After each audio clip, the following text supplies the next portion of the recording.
landlords, and welcome back to our What's What Wednesday. If you're new here, my name is Michaela. I post all things property management every Wednesday and every Friday.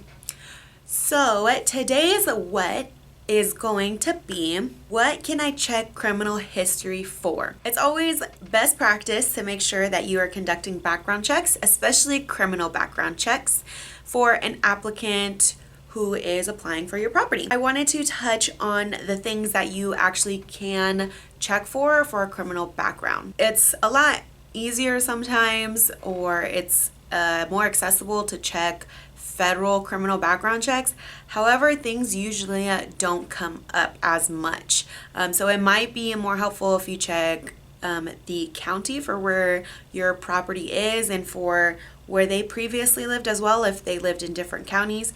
However, that can definitely take a lot of time, because a lot of times you have to go to the courthouse or pay somebody to go to the courthouse to retrieve that paperwork or the summary if there is a criminal background on that person, as well as ensuring that it is the right person. Because, for example, if your person's name is John Smith, well, how many John Smiths are there really?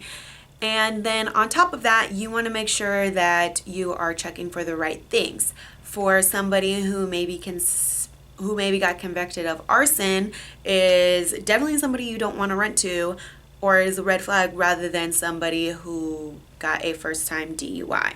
So I wanted to list off a few things in this video that you can definitely check for. Some of the things that you can check for that I would definitely advise you to would be look for if they have ever been convicted of illegally manufacturing drugs, if they have ever committed any crimes to harm other persons. So that would be murder, rape, heavily assault charges, whatever falls under that category.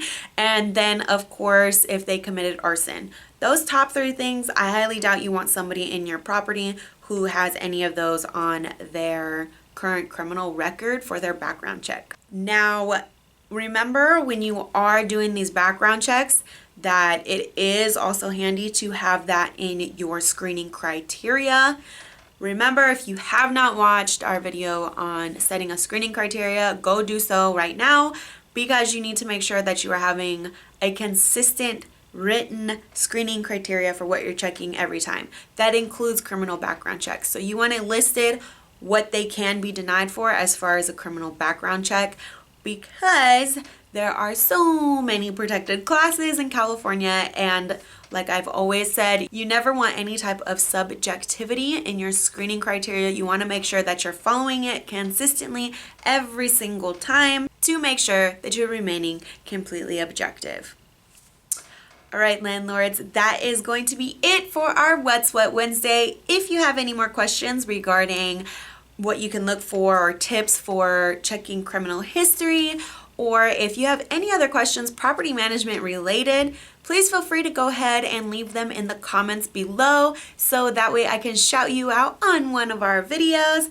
But if you don't want the public recognition, but you still want me to answer one of your questions for you, go ahead and click on the link for questions, and I would be more than happy to answer it for you individually. Well, thank you, landlords, for watching today's What's What Wednesday. Remember, if you're new here, click that subscribe button and hit the little notification bell, so that way you can keep up to things all property management. My name's Michaela. I post videos every What's What Wednesday and FAQ Friday. Remember, I love providing you with a higher standard in property management. Bye, landlords.